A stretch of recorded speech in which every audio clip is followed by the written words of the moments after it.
So this is how I would apply one of the handmade tags to, it would work with vinyl, it would work with cotton, it would work with whatever you were wanting to put it into.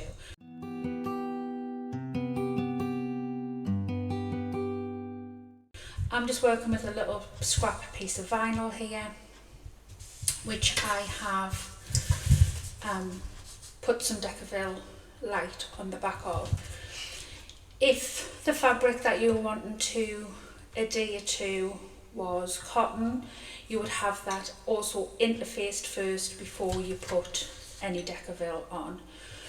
If the pattern piece already calls for Decovil, that's fine. If it doesn't call for Decovil, put a piece of Decovil on the back where you're going to put this piece of hardware. What it'll do is it'll give it a little bit extra stability, a little bit extra strength, and it'll stop the hardware from sort of coming away from where you've applied it.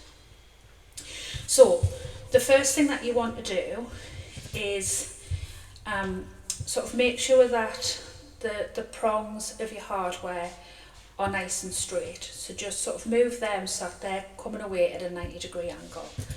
And then check the back of the plate where they will go through. Now I just know from sort of experience and having installed hundreds of these tags that these prongs will go through the second one in on these back plates. So what I'll do is I'll line up where I want my tag to be and I'll place the back plate.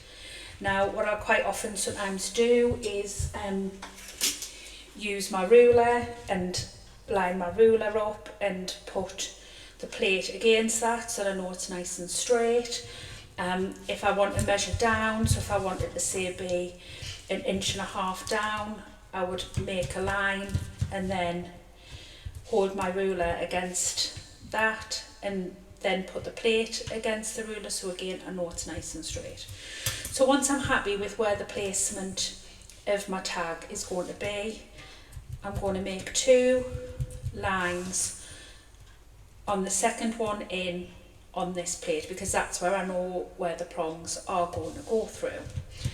So once I have those lines made, which you can see there, I'm just going to make 2 very small slits with my seam ribber.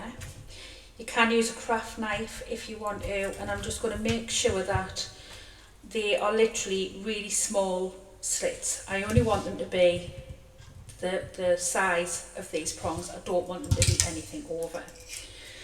If you're using cotton, what I would suggest is to pop a little bit of fray check on those slits, just so that that fabric doesn't fray back. But what I am going to do is I am going to put a little bit of glue just where the back of that tag will be. I'm not putting loads on, I'm just putting enough on so that this tag will have that little bit of extra sort of strength, that little bit of extra adhesion to stop it coming away from the fabric. So I'm just going to feed the prongs through those holes that I've made.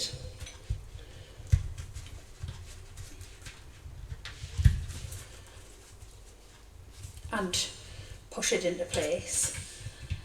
And then what you can do, if you sort of want to give it a little bit of extra sort of cushioning behind, is you can use a little bit of fusible fleece, a little bit of foam, and again you would just mark on either the foam or the fusible fleece your marks on the back plate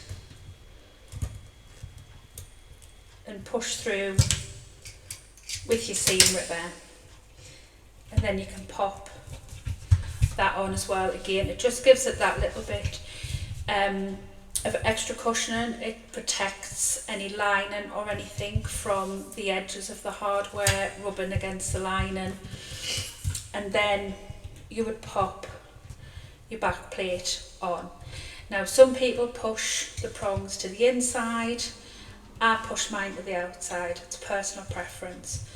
I just find it's a little bit flatter, it's not as sort of bumpy from the inside when the prongs are pushed to the outside, doesn't rub against the lining as much. So that is the handmade tag installed.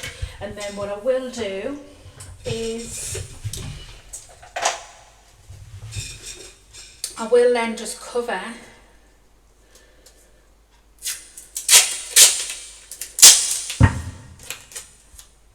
that back plate with a little bit of tape.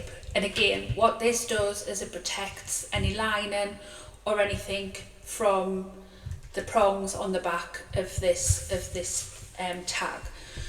So that is the handmade tag, all installed and secure, and then you're ready to move on to the next step in your bag pattern. So I hope this video has been helpful. Please do give it a like, and I will see you in the next video. Thanks for watching. Bye.